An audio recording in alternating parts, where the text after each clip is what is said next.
I don't have an issue with volume. I'd like to thank the Rochester Tea Party Patriots tonight for inviting us to this forum and actually for all of you coming out this evening. When I started preparing for this evening, I was rather uncertain as where I would actually start.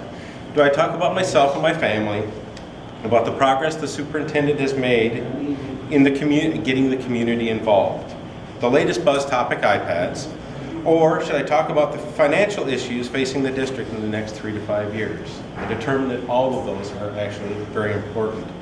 First, a little bit about me. I am a Rochester John Marshall graduate, class of '84.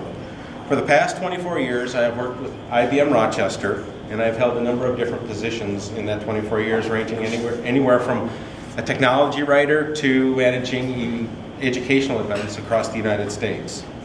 I have been happily married to the only female candidate in seat number 1. And this year, we will celebrate our 25th anniversary. And with your help, we will continue our campaign to the primary, or to the general election, excuse me. I have 2 wonderful young adults, which you have already heard about. They are both attending college, one in Mankato, one down in Dallas, Texas. For the last 4 years, I have attended over 90% of the school board meetings and special sessions.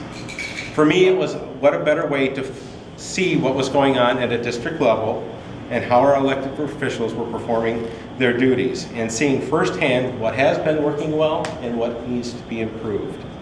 Far too often over the past 4 years have the hard-hitting questions not been asked when it comes to educational programmings and the true cost of ownership, to how the district and how these programs will benefit all students in the district, and how are we going to actually measure that success. I believe before we implement new programming, these important questions must have answers.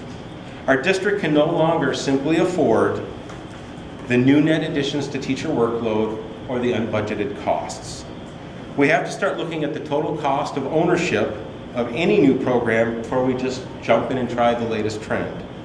Since hiring Superintendent Munoz, we have seen him do great work in the community and building relationships with our business leaders and the community itself. This work must continue and expand. The next critical job for the superintendent and the board is to complete the strategic plan with actionable and measurable goals. I was fortunate enough to participate as part of the 29-member team that put the plan together. As I stated in the board presentation and a number of times over the 3 days of meetings, these are just the pretty words on the page. The hard work is yet to be completed. The creation of actionable and measurable goals is crucial to the success of the district and ultimately our students. Without these key pieces of accountability, the plan will be nothing more than pretty words on a page, and we will continue doing business the same way we have always. I find it interesting when it comes to any election that budget always seems to be a key topic, and this year will be no different. It is no surprise, or at least it should not be, that the total projected budget deficit for the next 3 years will be over $30 million. According to the district's latest projections, the district has known about the deficit for the last 2 years, yet district leadership proposed a $10.8 million levy at the taxpayer's expense. That is until Tuesday. At the marathon 5.5-hour special session, the district is now looking at spreading out the cost over 15 years as part of its maintenance budget.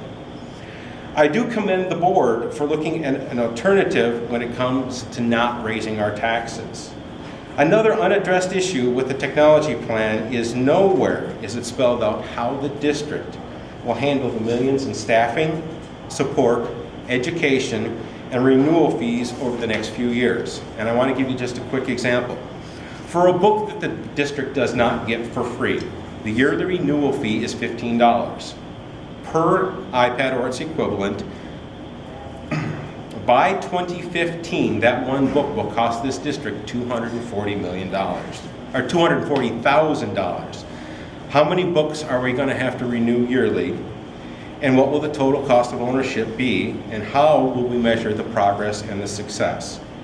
In closing, There are three pivotal roles of a school board member: budget management, policy, and hiring the superintendent. I believe because a candidate or school board member asks the tough questions does not mean that they are micromanaging or that we're being negative. We are first and foremost elected officials, and our community entrusts us to do what is right both financially and educationally.